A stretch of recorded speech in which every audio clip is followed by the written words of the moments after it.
No nuances are possible. You are expected to be either with one or the other conflicting centers of power. In a way, this only contributes to further escalation and deterioration of security in the region. Looking at the current situation from Belarus, observing the ongoing exchange of strong statements representing rock-solid positions, I think there is not much sense in arguing on which side is right and which side is wrong, who started the confrontation, who is to blame. The sides will never agree on that, so that really leads nowhere. And I would like to quote OSCE Secretary General Greminger, who said at Wilson Center in Washington that basic principles cannot be sacrificed for the sake of finding common ground, but repeating the same positions over and over again and expecting a different outcome is not working either. We have in front of us a situation in which when one side makes a move, there is always a response. And this is a downward spiral that has to be stopped. Belarus has a strategic relationship with Russia. We are in a political military alliance with Russia.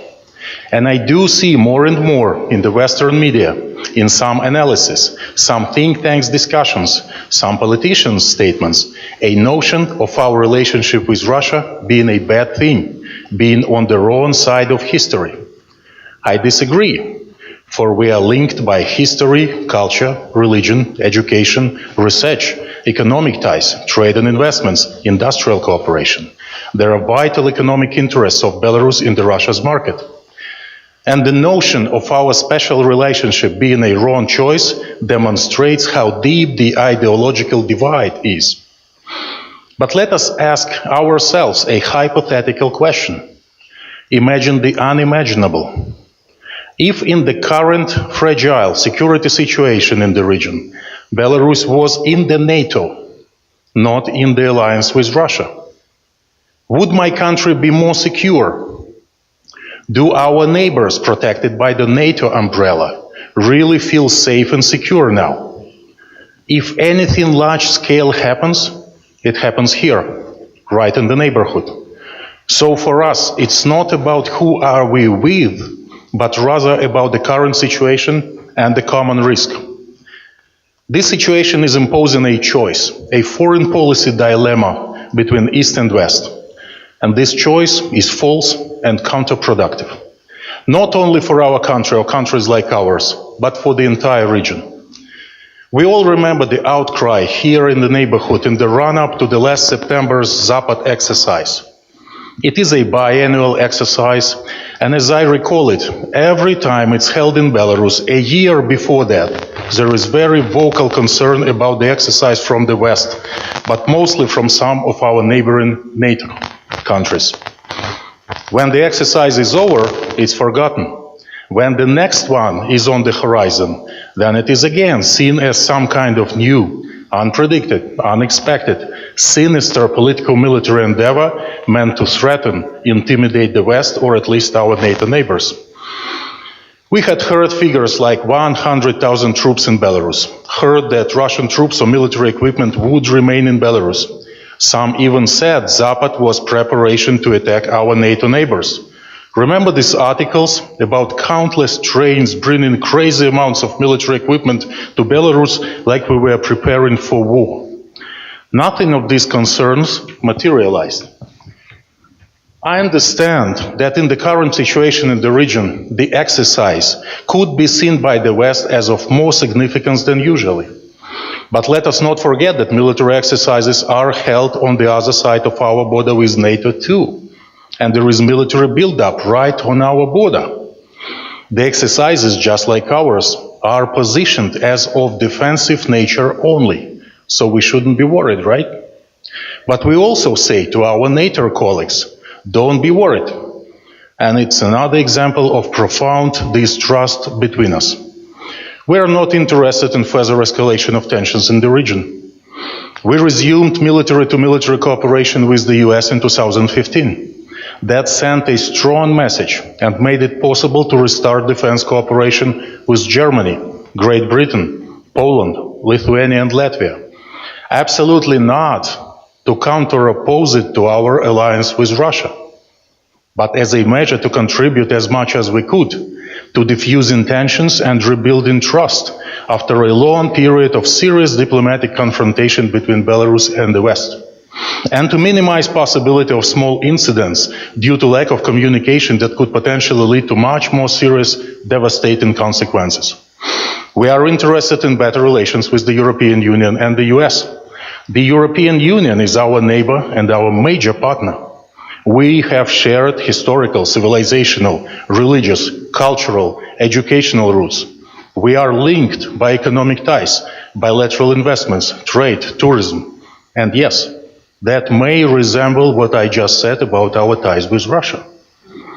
It is obvious we are interested in a stable, peaceful region of cooperation rather than confrontation. The difficult question is how to get there. And there is no clear answer, no recipe. And in all honesty, unfortunately, I don't see a realistic way out of this impasse in the foreseeable future. Our president last summer during the OSCE EPA session in Minsk put forward an initiative on a new Helsinki process. In the interest of time, very briefly on that. The president said he understood how difficult realization of this idea would be because positions of the side differ too much. Because of that, he suggested a like-minded group be established to multiply the call on the urgent need for dialogue on diffusing tensions. The label Helsinki 2 that's stuck now is good to explain it in a nutshell, but it creates doubts too. We don't want to create a new security architecture in Europe. It is not an attempt to revisit President Medvedev's initiative of 2008. And Belarus is not an instrument of a third party to launch dialogue. This initiative is about the process for now, not the results. Main idea, to not allow a large-scale military confrontation. So we should define what would make the sides go to war. When red lines are clear, we may start thinking on how not to approach them. Another point may sound paradoxical, but it makes sense. Promotion of rational fear, not to scare, not to exaggerate, but to show to the general public, to the politicians, that in the region there is again a possibility of large-scale military conflict. And fear of war was what led to Helsinki 1. We don't want to monopolize the idea. It won't be successful if there is no joint ownership. So we invite everyone, to the extent possible and comfortable, to join or to contribute to the idea and its implementation. I remember one analyst in Washington told me Belarus had moral right to propose this idea, as in World War II its loss was the biggest. He also said Belarus should continue suggesting it, even if everything we hear in response for now is an echo. This conference is about security in Eastern Europe, not about the Helsinki 2 initiative, but I do know that I will hear over the course of the conference ideas on what realistically could be done, beyond just an echo. Thank you.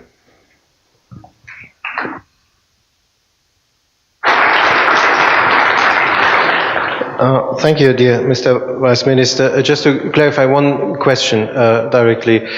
So we speak about security in the region, and according to your presentation, the main security threat as it's seen by Belarus is military security, right? This is forces, this is army, or is there anything more in security? Just that we outline a bit about what we speak here with security. Of course, it should be analyzed wider, but I think in the current situation, military security, political military aspects of wider security in our region is the most important factor that we should be discussing. And I'm very much convinced that our next speaker will add exactly on this as well. Vladimir Handogий, former foreign minister of Ukraine. Oleg Kravchenko said that Belarus is very skeptical about this demand to decide for one side or another side, right? Obviously in Ukraine, in my assessment, did also not clearly to decide for one or the other side, wanted to keep good relations with all sides, but the history proved a bit differently then. Most probably you will also speak about this in your presentation. It depends what they mean by the side. We need to work on the definition.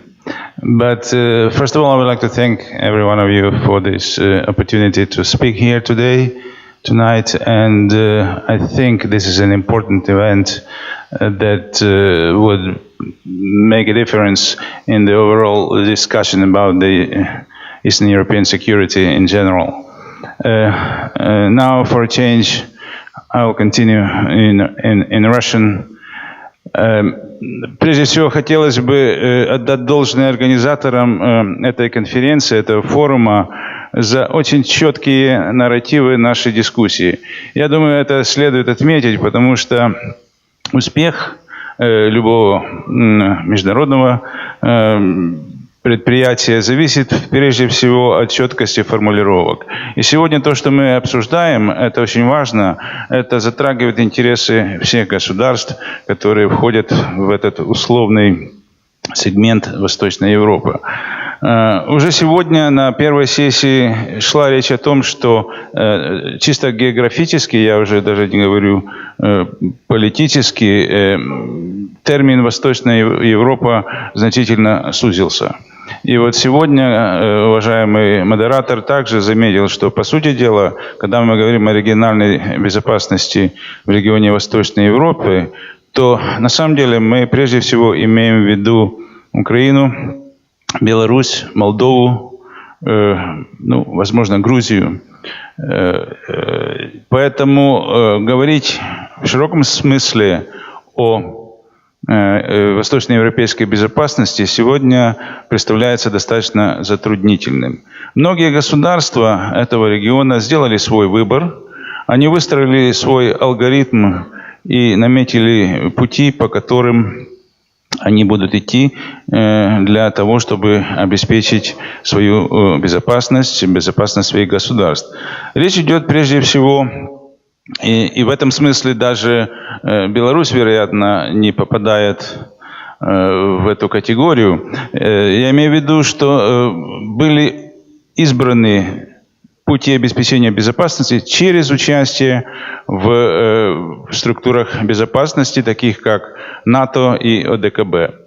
В этой ситуации получается, что Украина и Грузия и Молдова практически являются теми государствами, которые на сегодняшний момент не являются не только частью, Молдова, может быть, является формально этих двух структур безопасности, которые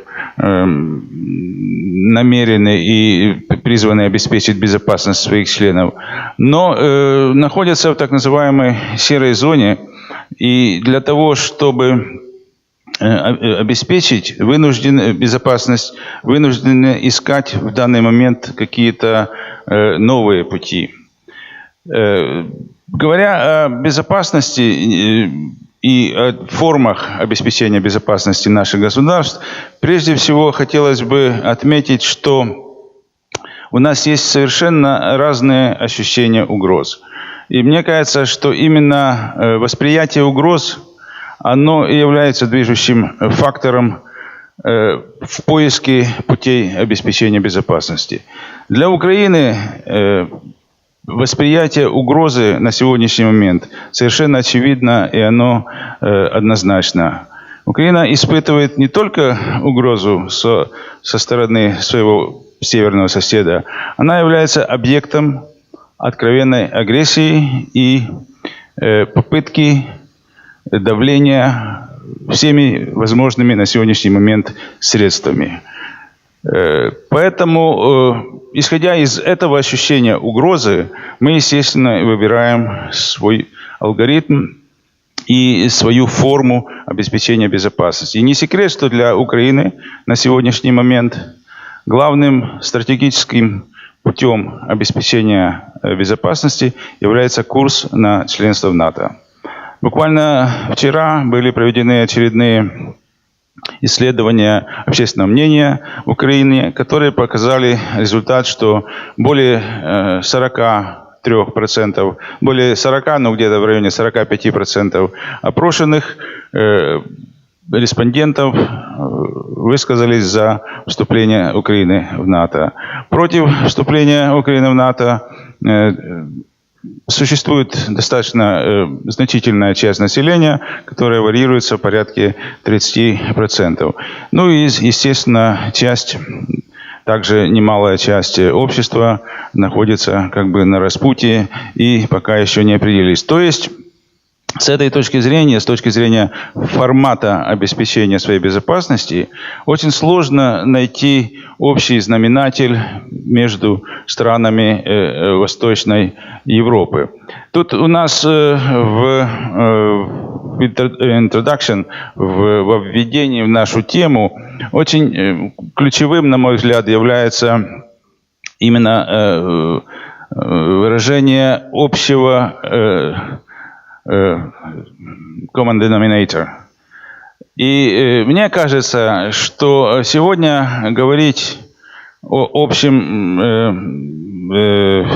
как это по-русски, about the common, говорить о общем знаменателе очень-очень сложно. Но если все-таки поискать такой общий знаменатель, то, на мой взгляд, он лежит в плоскости международного права.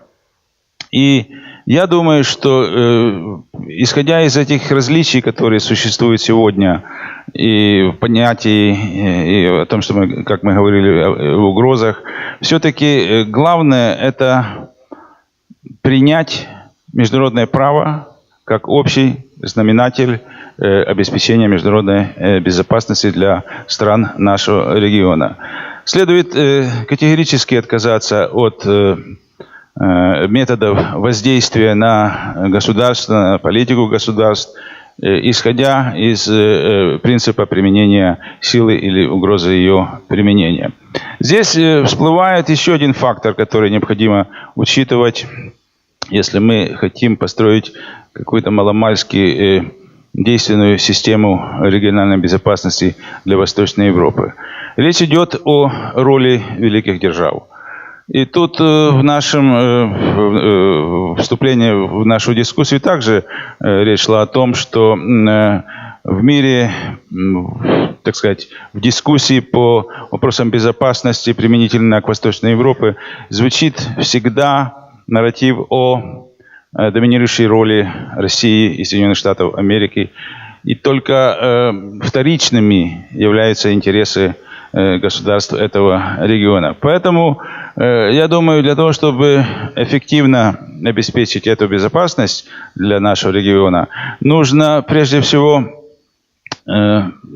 скажем, достичь понимания, что эти ключевые игроки современного мира, современных международных отношениях, а именно Соединенные Штаты Америки и Россия, должны все-таки отказаться от этой риторики. И, по крайней мере, если Соединенные Штаты Америки хотя бы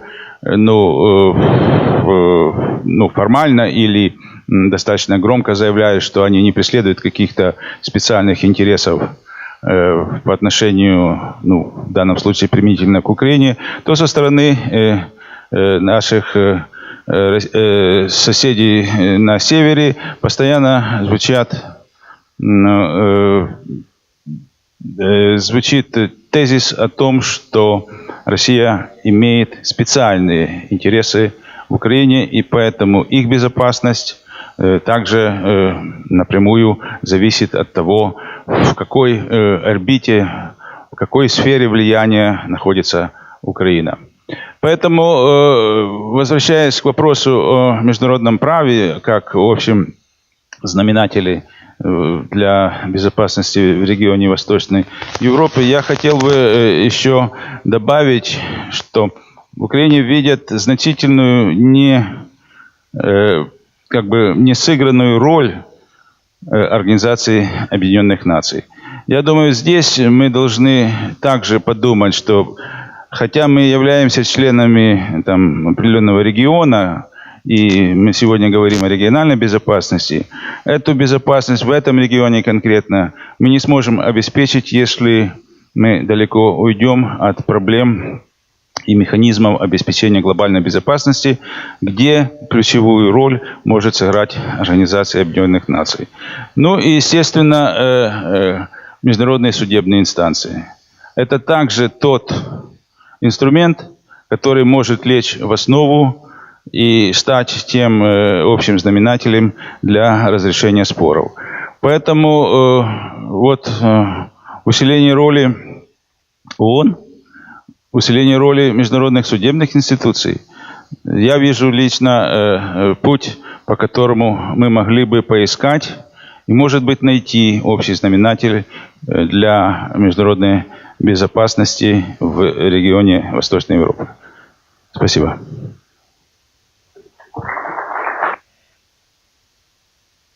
Thank you very much. Thank you very much for this input. If you allow just one short question for clarification. You named that the common denominators could be international law, the international courts, and you mentioned to build up a regional system of security. Is that something people are at the moment working on a real, with a plan? Oh, I'm a German. We always want to have plans. Do you have a plan? Are there working groups working on this, or is it just rather an idea what you see at the moment?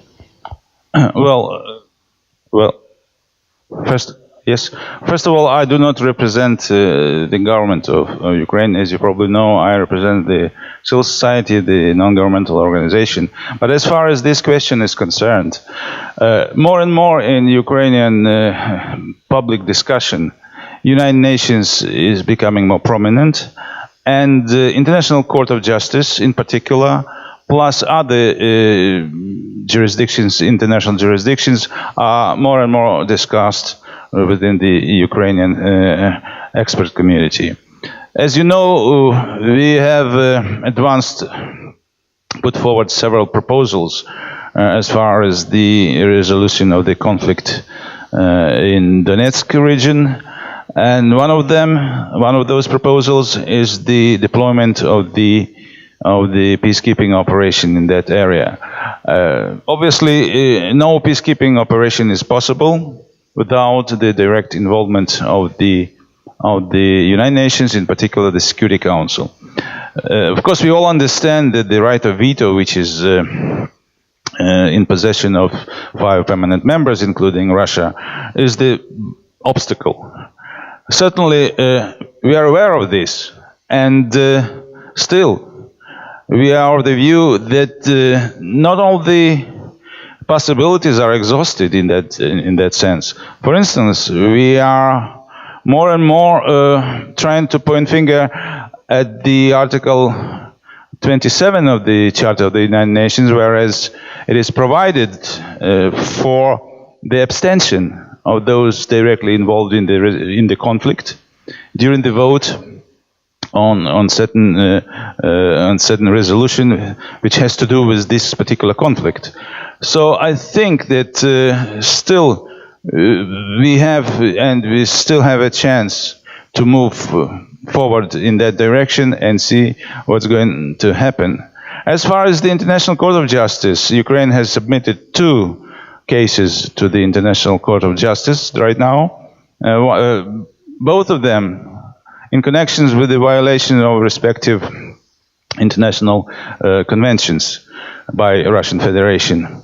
But of course, this is not the direct case against the annexation of Crimea and the aggression against Ukraine in Donbas area, because there is a clause, as you know, in the International Court of Justice proceedings that a country should give a consent that this case be heard in the Hague. So, in these 2 instances, there is exactly a possibility which has to do with the political will.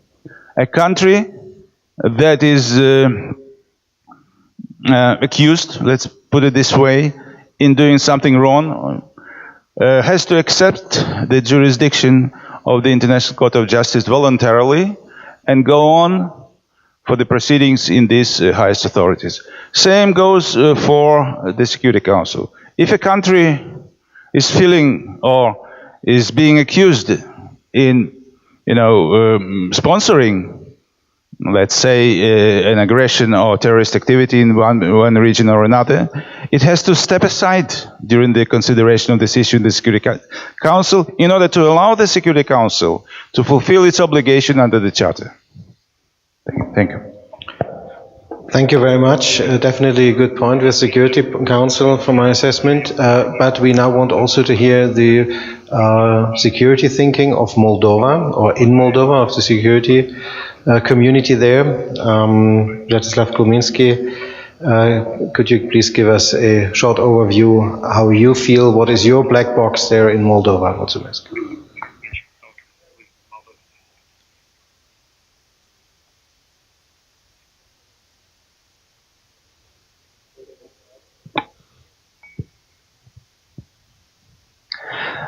First of all, allow me to thank you very much for the invitation to the forum, and I'm going to speak not as a public servant anymore, but rather as a person who is outside of the government, so therefore I think I can give you a more honest account of where things are in my country.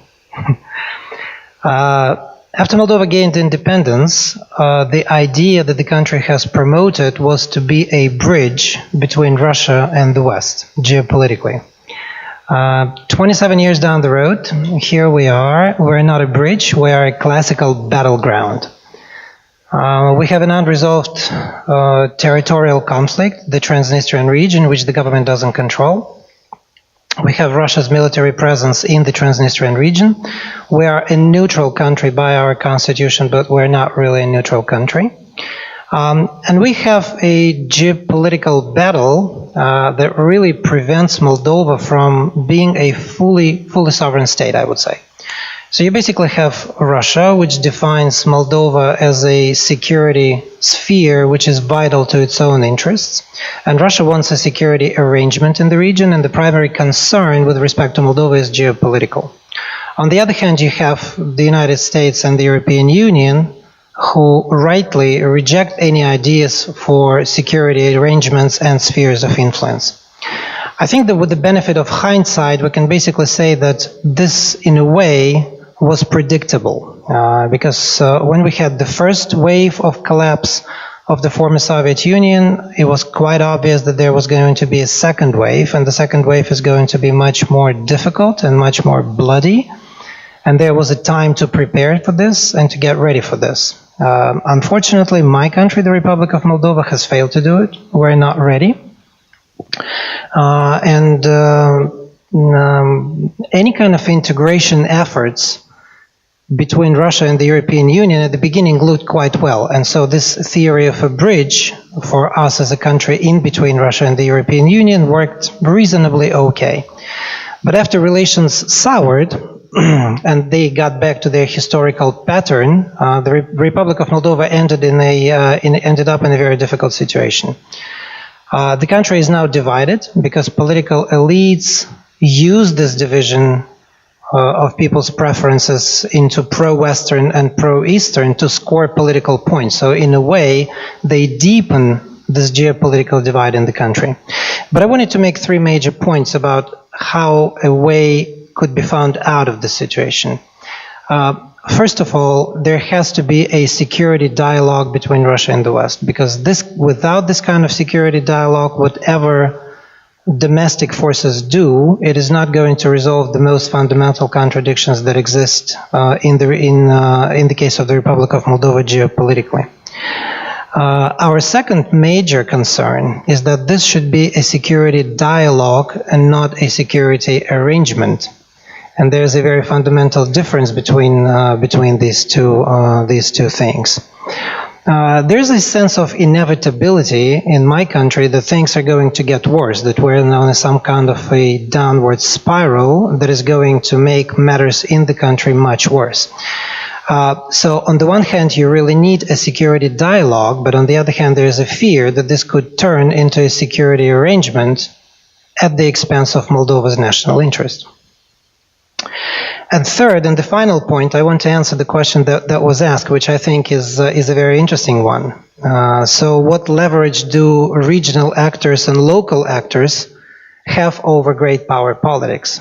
And here I should tell you that, 27 years after the conflict started, and it is now completely frozen, elites in the country feel very comfortable with Moldova's status as a gray zone, because whoever comes to power finds that this is a very good source of, very rapid way to make yourself rich. And it's a very big and a very fundamental problem that has so far not been addressed.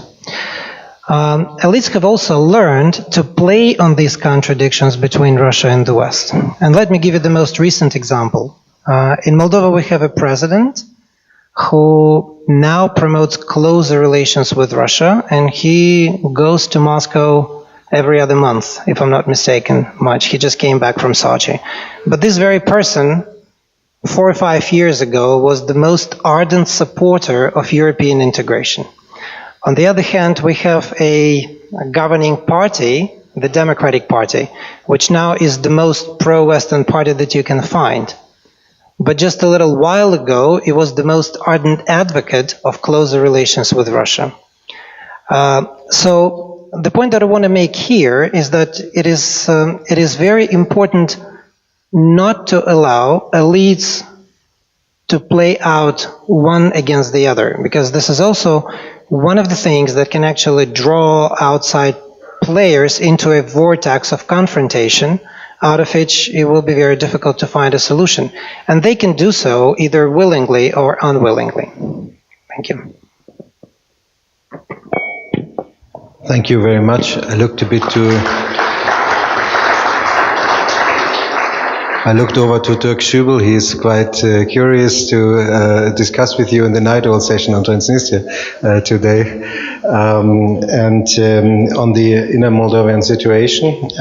Thank you very much for your input. Gwendolyn Sasser, now, so you see the structure of the panel. So we had the three countries. We are not yet with Russia and the US. This will come soon. In between, you see Germany, and we are always comfortable with this role as Germans to be somewhere in between, as sometimes mediators, but also as a philosophy of politics where we try to include all sides. And looking at this, what we've heard from the participants is not so much different security perception than actually everybody has in mind. Great powers who influence, who more or less, who put some pressure. Do you see there a special security perception which differs from there? What is in your analysis the security perception in these countries? You research on this together with your researchers, so you should have a good insight in this. Yes, thank you very much, and also thank you very much for the invitation to take part in this event. This means a lot to me.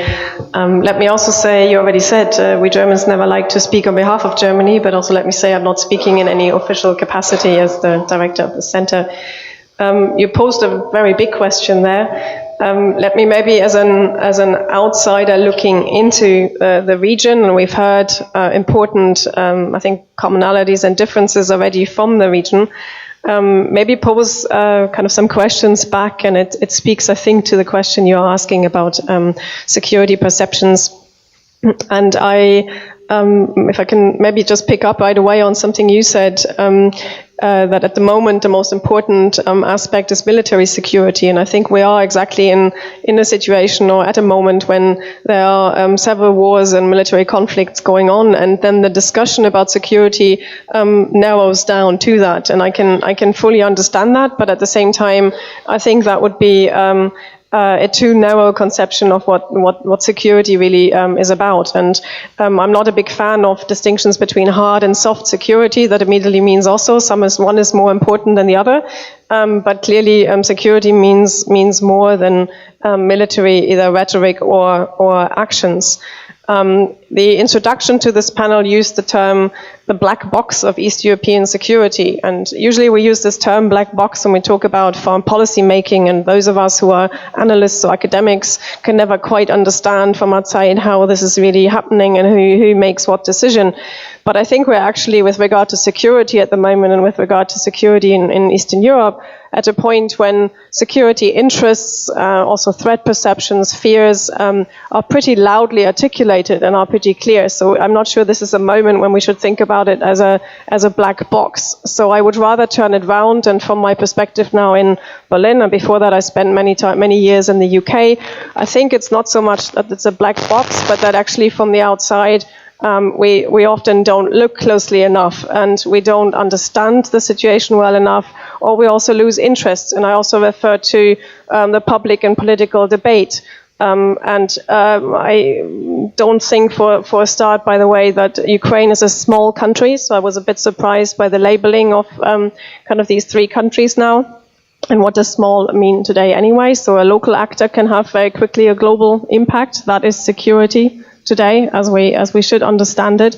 But I think as a war that is happening in the middle of Europe, I'm constantly surprised by how little it is on the agenda, I think, of most, if I say now, most Germans. And I think the perception is it's very far away. And I think the same you could say about, I think, the discussion in Poland, or the discussion even in Kiev. I think even in Kiev I get the sense it seems kind of far away. And it's not far away. It's very close. It's in our immediate vicinity. So that means part of a security discussion is also how to, not just in the midst of a crisis or a war, but continuously discuss the region and perceptions of security, but even more so now, when the paradoxes that we see as a war is going on, discussions very quickly get overshadowed. And of course issues or other issues like Syria, Iran, these are all important issues, but they tend to very quickly overshadow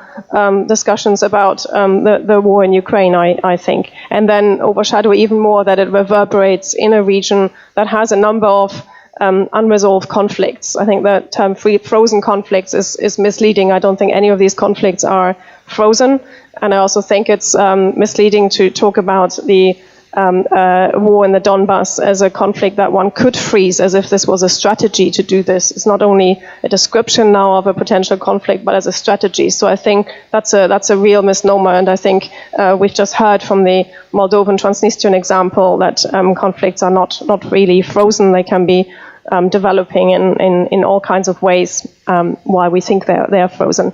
And also this fact that we think of it, or there might be a perception of a black box of East European security, might also have to do with the fact, with another paradox really, that while the security perceptions, also threat perceptions, are particularly or should be particularly visible right now and should be heard, nevertheless, at a time when they should gel into something of a more also a regional conception of what security means, an instinct, and this is nothing specific about Eastern Europe, but an instinct often is to then think in very national terms. So then, although what is needed is a wider regional, I don't think we're in that period anymore where we can really think of a global context for these discussions, but a regional context is needed.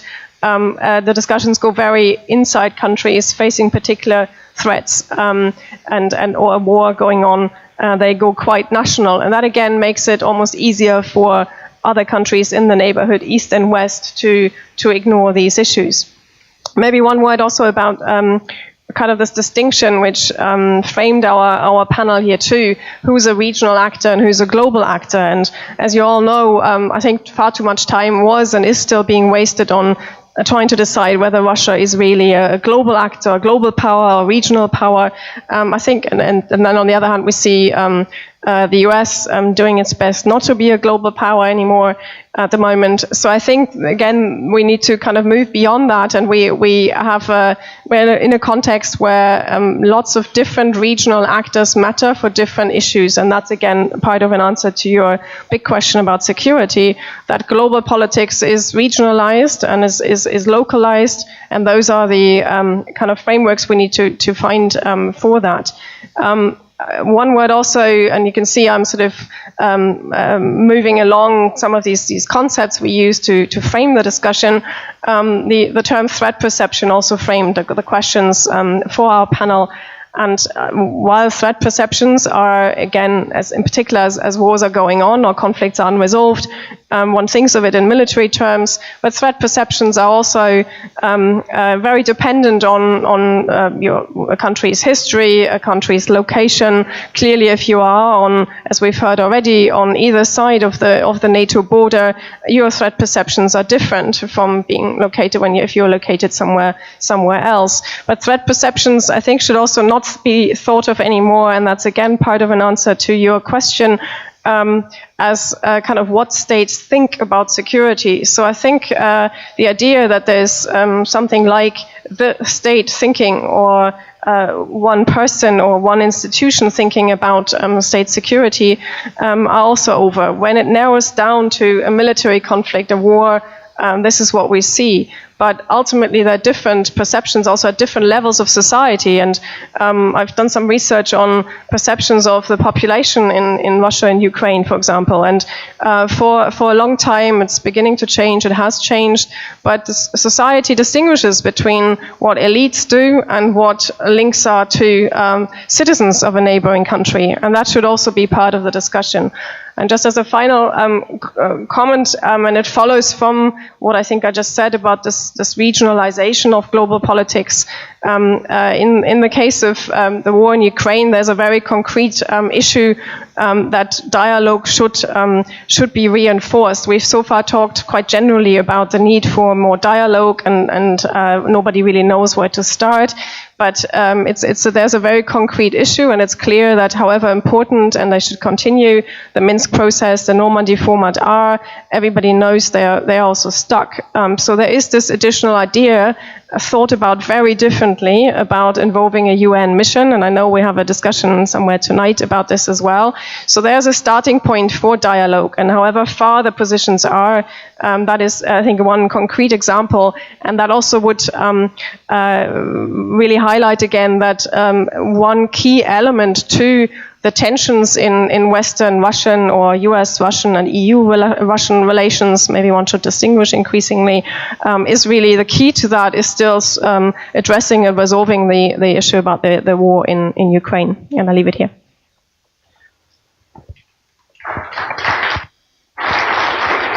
Thank you very much, Ms. Sasse. Your statement, we don't look close enough sometimes from Germany on our neighbors in the immediate neighborhood.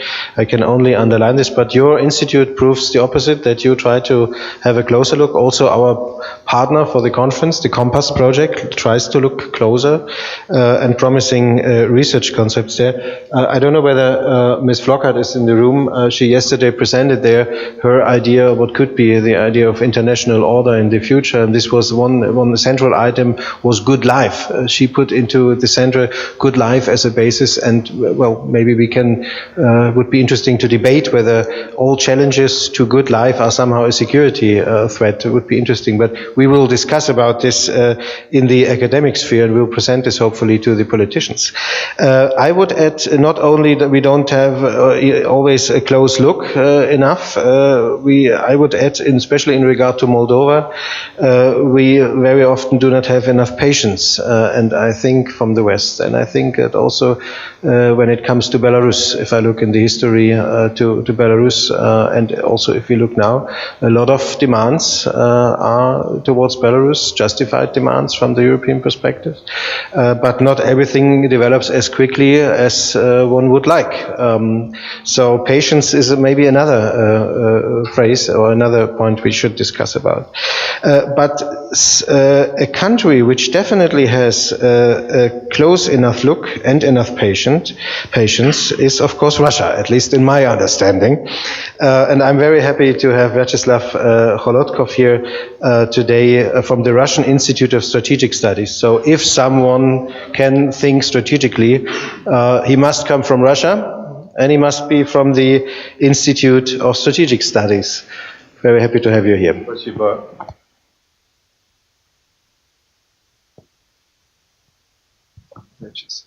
Спасибо, господин Сендер. Вообще, организаторы конференции поставили меня в очень трудное положение. Они включили меня в одну панель с представителями Украины и Молдовы. И, конечно, оправдываться труднее всего. Если бы господин Сендер, модератор, посадил бы меня между представителями Молдовы и Украины, мне было бы еще тяжелее. Но спасибо, господин Сендер, что вы не посадили меня между представителями Молдовы и Украины. Но я выйду из этой ситуации очень просто. Я понимаю тему нынешней панели «Черный ящик восточноевропейской безопасности» прежде всего как с точки зрения долгосрочных угроз и вызовов, а также возможностей европейской безопасности в более широком контексте международной безопасности. Поэтому я хотел бы поговорить о будущем, о том времени, когда нынешние конфликты затухнут, нынешние конфликты частично будут решены, забудутся, и когда будут жить наши дети и внуки. Какой она будет безопасность? Вот с этой точки зрения я хотел бы сказать, что нынешний миропорядок рушится. Рушатся органы глобального управления, структуры глобального управления, и политические, как Организация Объединенных Наций, и экономические, МВФ, ВТО, Всемирная торговая организация и другие. Снижается их эффективность, и мы все это видим. Это, конечно, влияет и на международное право, которое все больше подвергается сомнению. Но почему это происходит? Дело в том, что нынешние структуры глобального управления были созданы по итогам Второй мировой войны и отражали баланс сил, который существовал на тот момент. Но посмотрите, что произошло даже за последние 28 лет. Вот в 1990 году промышленно развитые страны или страны Запада, как мы их называем, производили 80% мирового валового внутреннего продукта, а развивающиеся страны только 20%. А в 2016 году промышленно развитые страны производили 55% мирового валового внутреннего продукта, а развивающиеся 45%. А если посмотреть на производство мирового валового внутреннего продукта по паритету покупательной способности, Международный валютный фонд считает именно по такому принципу валовый внутренний продукт, то сейчас развивающиеся страны производят уже больше половины мирового валового продукта, а развитые страны Запада меньше половины. Это, конечно, баланс сил только в экономике, но мы понимаем, что экономика – это основа всего, в том числе и военные силы и всех других составляющих жизни общества. Так вот, если посмотреть на рост экономической мощи развивающихся стран, мы, конечно, увидим, что во многом он достигнут благодаря бурному развитию Китая. Вот с этой точки зрения мы считаем, что долгосрочная международная ситуация будет зависеть в основном от китайско-американских отношений. Причем Китайская Народная Республика пытается решить возникающие проблемы мирным, доброжелательным путем. К сожалению, пока мы видим нарастание противоречий и конфликтов в разных областях между Соединенными Штатами и Китаем. Так вот, главным этим конфликтом будет, конечно, не дисбаланс двусторонней торговли и не сокращение огромного дефицита в двусторонней американо-китайской торговле, о чем сейчас говорит пресса всего мира. Главным будет соперничество в сфере высоких технологий. В последней стратегии национальной безопасности США прямо указывается, что Китай представляет угрозу, вызов, и США должны быть готовы к долгосрочному соперничеству с Китаем в этой области. Конечно, главное опасение вызывает китайская программа «Сделано в Китае 2025», которая предполагает, что к 2025 году Китай выйдет на передовые позиции в мире по многим современным передовым технологиям. США пытаются затормозить технологическое развитие Китая путем ограничения двусторонних экономических и технологических связей с этой страной. В том числе ограничивает, например, китайские инвестиции в американские высокотехнологичные предприятия и другим образом. Но сделать им это не удается. США уже опоздали, честно говоря. Китай достиг огромных успехов в развитии многих современных технологий. Это информационно-коммуникативные технологии, зеленая энергетика, высокоскоростной транспорт и многие-многие другие. Но главное, Китай достиг огромных успехов в разработке искусственного интеллекта. А искусственный интеллект, по нашей оценке, можно сравнить с изобретением двигателя внутреннего сгорания в XIX веке или с открытием свойств электричества. Он окажет революционное влияние на технологическое, экономическое, военное и любое другое состояние общества. Вот в экономике, например, искусственный интеллект может повысить эффективность производства в разных отраслях производства на 40%. В военной науке искусственный интеллект способен сделать переворот, в частности, распознавание военных целей, управление войсковыми операциями и в целом управление военными действиями. То есть искусственный интеллект, по выражению выдающегося американского изобретателя и бизнесмена Илона Маска, это тот, кто будет владеть искусственным интеллектом, тот будет владеть миром. И, очевидно, соревнование в этой области окажет радикальное влияние на международную обстановку и на международную безопасность. Уже сейчас мы видим, как рушатся, я уже сказал, старые структуры международной безопасности. Вот Китай с рядом развивающихся стран, в том числе вместе с Россией, пытается перестроить существующие структуры глобального управления в соответствии с современной расстановкой сил, с балансом сил. В частности, мы добиваемся пересмотра квот и голосов в Международном валютном фонде, но, к сожалению, пока не очень успешно. Поэтому параллельно создаются новые структуры глобального управления. Это, например, новый банк развития БРИКС или Азиатский банк инфраструктурных инвестиций и другие. Поэтому в будущем, как мы представляем, конечно, будет разворачиваться вот такое столкновение цивилизаций по линии север-юг. Причем будут создаваться все новые альянсы, а старые альянсы будут рушиться. Ну, достаточно посмотреть, как западные страны отнеслись к созданию Азиатского банка инфраструктурных инвестиций. Хотя США категорически против этой структуры, Япония категорически против, но подавляющее большинство западных стран, несмотря на несогласие США, вступили в этот банк, потому что это выгодно им. Еще есть время? Ну, давайте в дискуссиях. Еще одну минуту.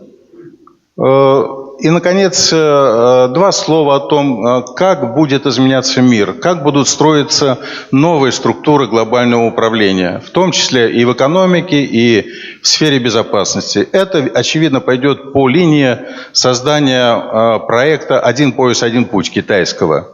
Этот проект можно сравнить только с планом Маршалла, который после войны США предложили для Европы. И путем этого плана они восстановили Европу.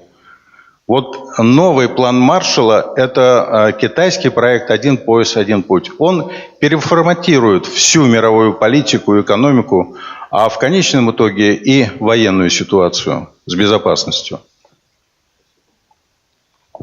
Thank you very much for this input.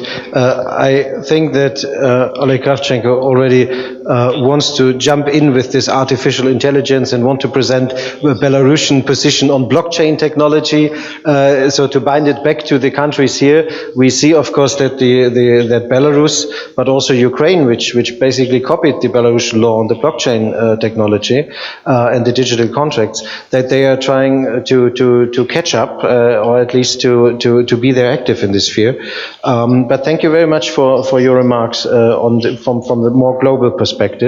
And dear Eugene Rumer, you now have a big challenge, either to continue with the broader view or to come back to our countries in the neighborhood here. I suggest the later one. I suggest that you come back to the countries here and the security situation, as concrete as you can.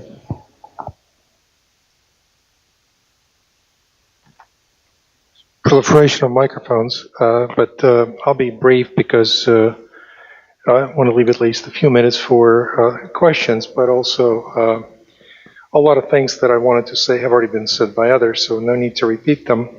I'm delighted to be here. I thank the organizers, in particular Minister Kravchenko, and also I want to single out Evgeny Priyerman, who I think is sitting there, for the hard work in putting together this conference. It's interesting to listen to different perspectives, and I was particularly struck by the remarks of a Russian colleague who focused a lot more on China's role in the world and shaping the world order than Russia's role in a world order. So I hope to hear something about that in the remaining minutes for the discussion. But I think I am not that far away from the remarks of the Russian colleague in that I do think that the fundamental problem before us is the retreat, the weakening, the retrenchment of the international liberal order that has been the dominant order in world politics since the end of the Cold War. The events that we have witnessed in the last few years, such as the Brexit, the election of Donald Trump, which many have associated with the decline of the international liberal order, in my view, are the symptoms of it rather than the causes.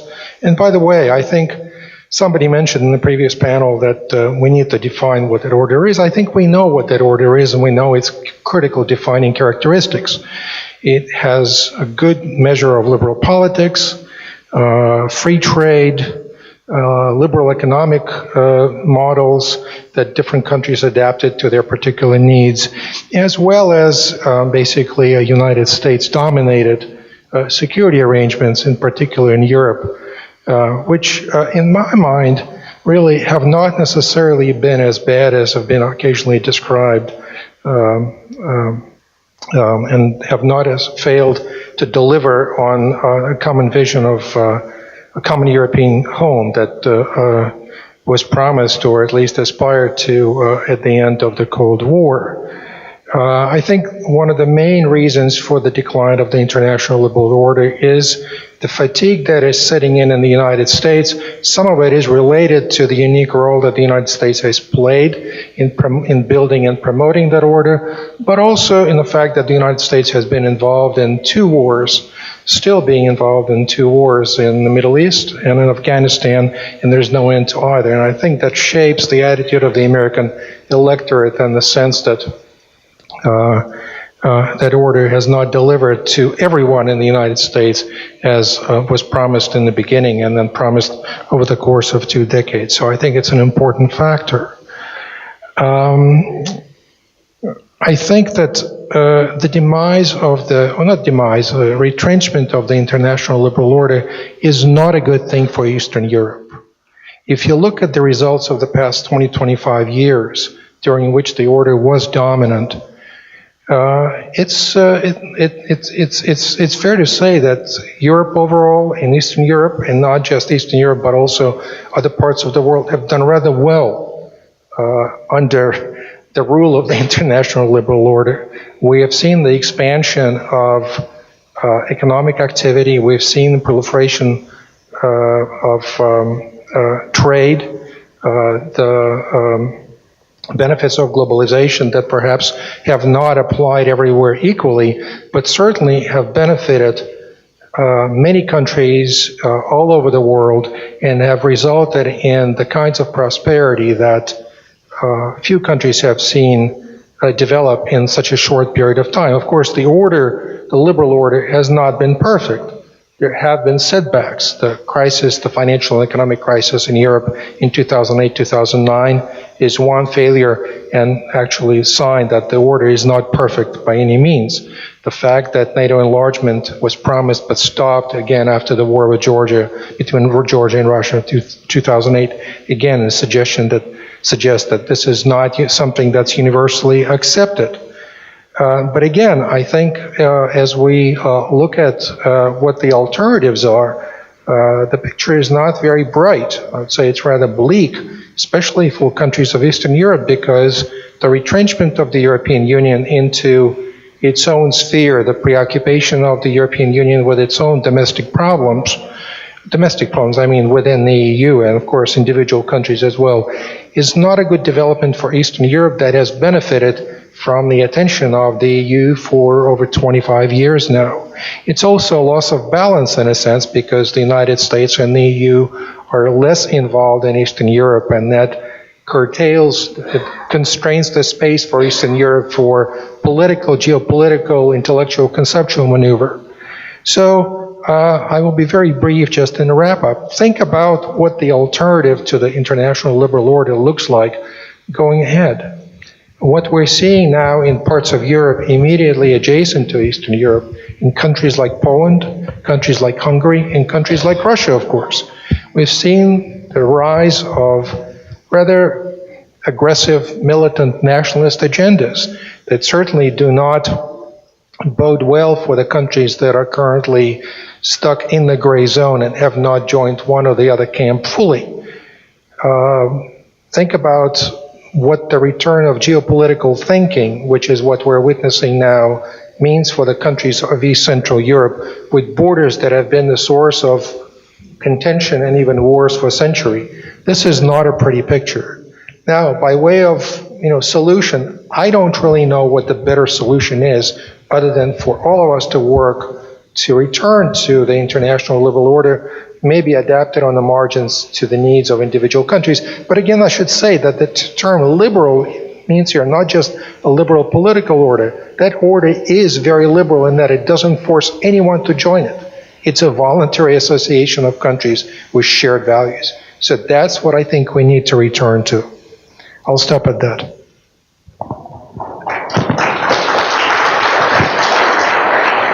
And we have a very liberal regime now to allow questions by the audience, so please feel free to ask your question. Mr. Minister, please. Can you use the mic, please? Подождите, пожалуйста. Working? I have a question to Dr. Ruma. First of all, I'd like to welcome coming to this seminar very well-known American experts. It's really a great contribution to the debate. However, one of your colleagues, a very well-known researcher, Dmitry Trenin, from the Moscow Center of Carnegie, has recently published a phrase that the West is going to inflict upon Russia a defeat comparable with the defeat it has inflicted upon the Soviet Union in 1991. Could you please comment on that, Dr. Ruma? Thank you.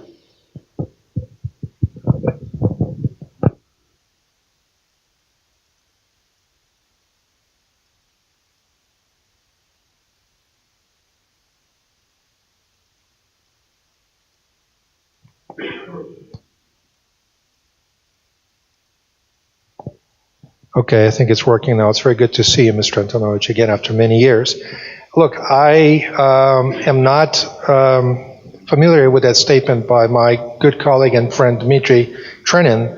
So I'm not sure what exactly he meant by it, but my own interpretation of something like that is that an outright competition between the United States and Russia is probably not, I would say, in anybody's interest.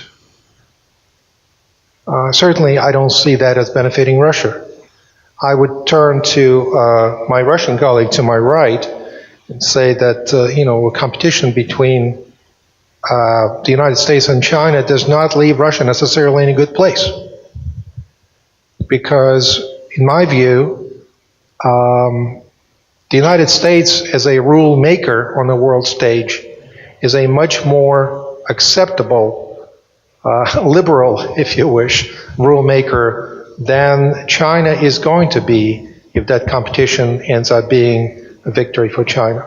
But I'd like to hear what a Russian colleague has to say on that.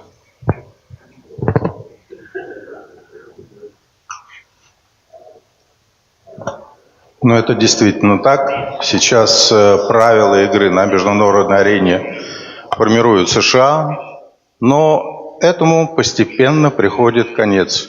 Вот посмотрите, как развивается Всемирная торговая организация. 17 лет тому назад начался Дахийский раунд торговых переговоров. И 17 лет он идет и никак не кончается. Возникла патовая ситуация между развитыми странами и развивающимися странами. А почему она возникла? А потому что к развивающимся странам, членам ВТО, присоединился Китай. И образовалась сильная группа развивающихся стран, которая противостоит США и ряду других стран. Поэтому США уже не могут диктовать правила международной торговли. И они начинают выходить из этих правил. Последние протекционистские шаги Трампа в отношении повышения пошлин на сталь и алюминий и на ряд других товаров, другие угрозы протекционистского характера говорят о том, что США отходят от международной торговли, от ведущей роли ВТО в международной торговле и в целом от правил, по которым до сих пор развивалась международная торговля. Поэтому США уже далеко не те, которыми они были 20 или 25 лет тому назад. We leave this for a second. I'm sure we will come back during our conference to issues like this. There is the next question. Please introduce you with name and organization. Alexei Semeny, Director of Institute for Global Transformations from Kyiv.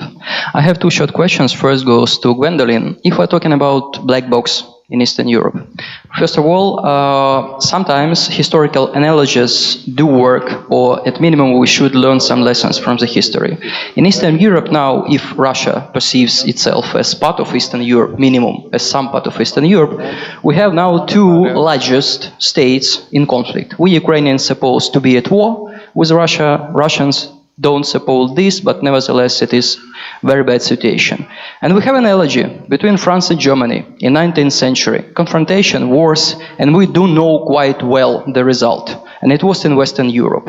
And then the question, how do you see Russian-Ukrainian relations, minimum for next decade or even 2 decades, taken as a 0 point from now? What can we have? 2 or 3 scenarios from your point? And short question to Vlad. I do agree with you about quite good game played by elites in many Eastern European states where they present themselves presented themselves either pro-Russian or pro-Western, actually gaining benefits for themselves. Quite a good, profitable game, but nevertheless there is a third actor, outside actor, always in the room. If at the beginning we can say that maybe, be it US, be it Russia, be it European Union, just does not understand that the guys, local elites, just playing with them, at some point they should understand. And then the question, in the case of Moldova, how do you see, being unofficial and should be quite honest, whether outside actors do understand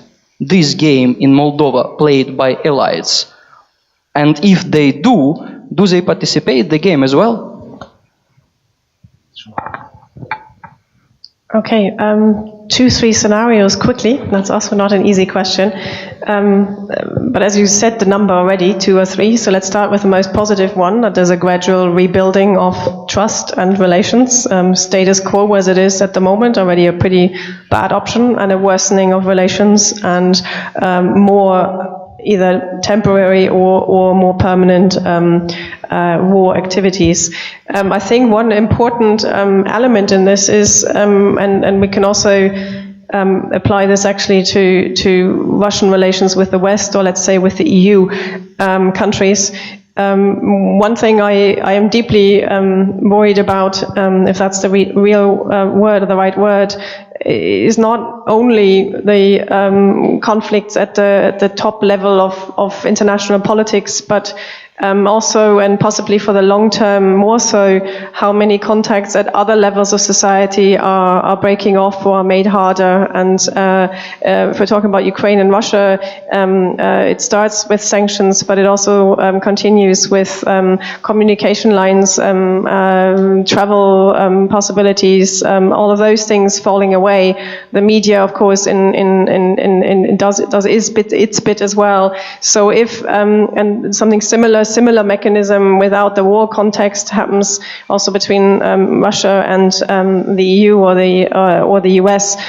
So I think for in particular also the next generation of politicians, of scholars. I mean, if we think of young people today, the amount of or the lack of contact they have through travel or actually experiencing something yourself is I think an important aspect in discussions about security, which seems a mile away or many miles away from military security. But I think for the long term that is important, and relations, in my view, between Russia and Ukraine will only really improve under new presidents in both countries.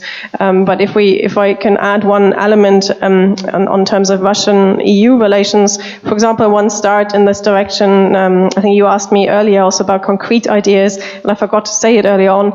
Why not increase discussions about EU visa liberalization for Russians? So that would be a proactive and I think somewhat original approach on the EU's part, and it could do something towards increasing kind of the personal links and experiences people have beyond the rhetoric at the top level of international politics.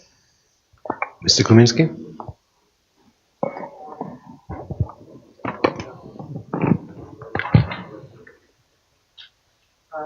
Да, я думаю,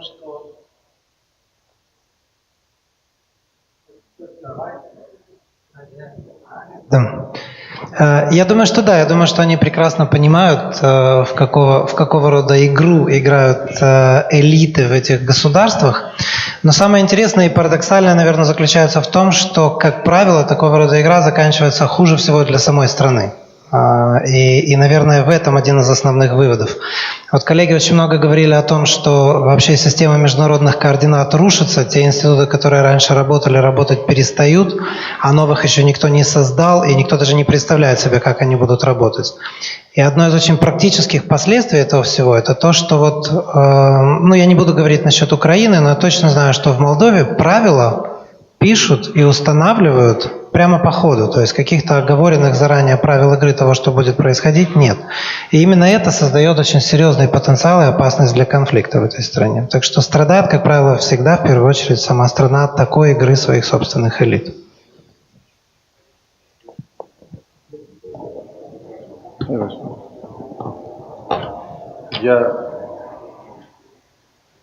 Сейчас слышно?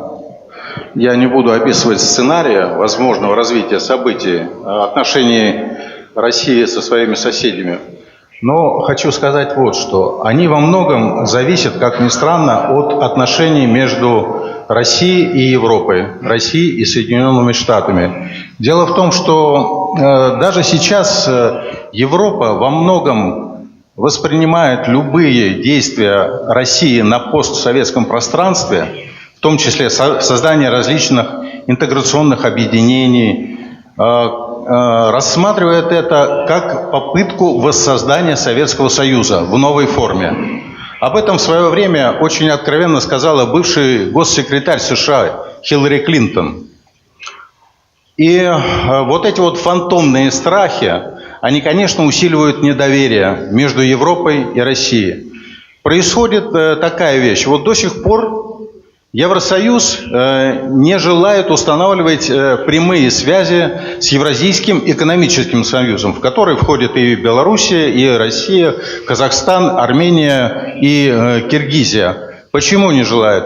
Да потому что Евросоюз рассматривает это объединение как какое-то подобие, возможное подобие Советского Союза в экономическом плане.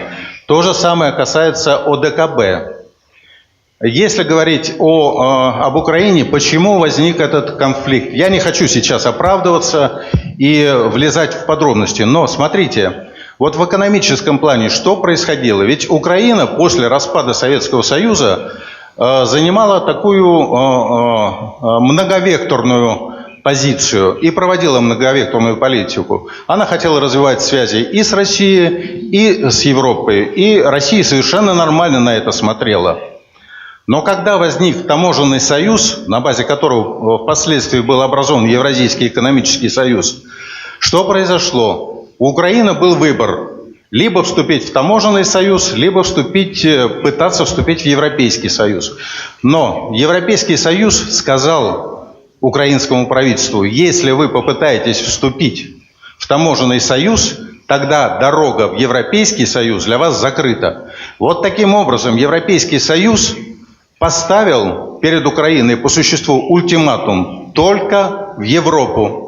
И после этого началось движение действительно в Европу и постепенное сворачивание связей с Россией, политических, каких угодно.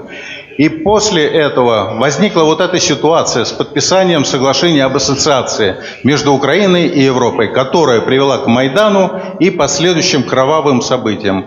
Поэтому отношения между Европой и Россией и постепенное понимание Европой, постепенный отход вот от этих фантомных страхов о возможном возрождении Советского Союза — это ключевой момент в дальнейших отношениях между Россией и соседями.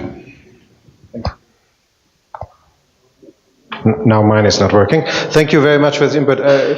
You, Ambassador, Ms. Victorine, I see that you want to say something, but not now because we are limited. But just to jump in with one aspect regarding the dialogue, European Union, Eurasian Economic Union. I think the European Union has already a very good dialogue with the member states of the Eurasian Economic Union, at least with some. And there are good reasons, from my assessment, that there is not yet a dialogue between the organizations because they are not comparable. But this is definitely a field we should work on and we should discuss on because it's important for countries like Belarus and we should go on there. There was another question. Please introduce you again with name and organization.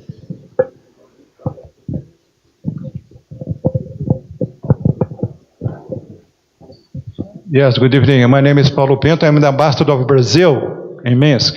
I'm quite aware that the debate is about Eastern Europe in search of security for all. But the American professor did mention that the liberal order was beneficial to every part of the world. And I beg to differ. I'm not very sure that for Latin America in general and for Brazil in general, the present world order has been beneficial economically or politically. But I suppose this could be a topic for a different forum, not for this occasion. So it's just a statement, not a question. Thank you very much for the opportunity. Thank you. Thank you very much, and thank you for being here with us today. Any more question? Then my question, any leftovers, anything you would like to address in the final positioning? Thank you very much. I simply would like to take a liberty to come back to the beginning of my statement during the debate, and simply to, whereas I said that the formulations that were put forward for the discussions were so acute and were so correct that I think those formulations they sort of directed our discussion here, and very good. And I would like to simply quote one of the narrative that is in this little book that we all have in our disposal. Whereas most international discussions about European security are dominated by great power narratives, little or no attention is paid to what smaller Eastern European states think. And I think that this discussion proved very much this notion that was in this little book. Thank you very much. You allow me to have a different opinion on this. If I might sum this up from my perspective, I think the first point, what was very clearly here, that we have in Belarus, Moldova and Ukraine, of course, different realities and different situations. That's clear, although they are in one region. And secondly, they're influenced by the big picture. We cannot avoid this. That is also clear. But what was very enlightening and promising for me, that basically speakers from as well Belarus, Ukraine and Moldova stepped in for something like, we need to do something, we need to be more active as individual countries. This is the narrative what we hear from Minsk, the Helsinki II approach, the circumstance that we have a discussion today, to be more active here, to not get involved. In Ukraine, you mentioned that you need to strengthen the institutions and want to use them.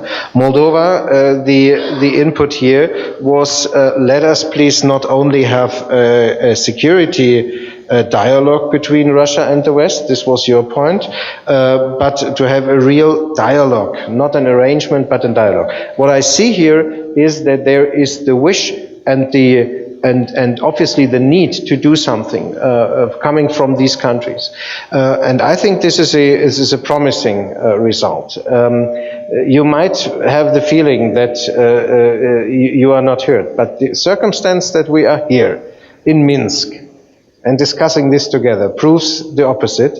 But we now have the special task during the reception to work out concrete proposals, and after the reception, please present them here together to the audience. This was a joke. Of course, this is a process, but we need to start it, and we need to give the smaller and medium-sized countries a voice. This was the motto of Chancellor Kohl in the European Union, and I think this is valid for Eastern Europe even today. Thank you very much, dear speakers. Thank you very much, dear guests, and have a nice evening.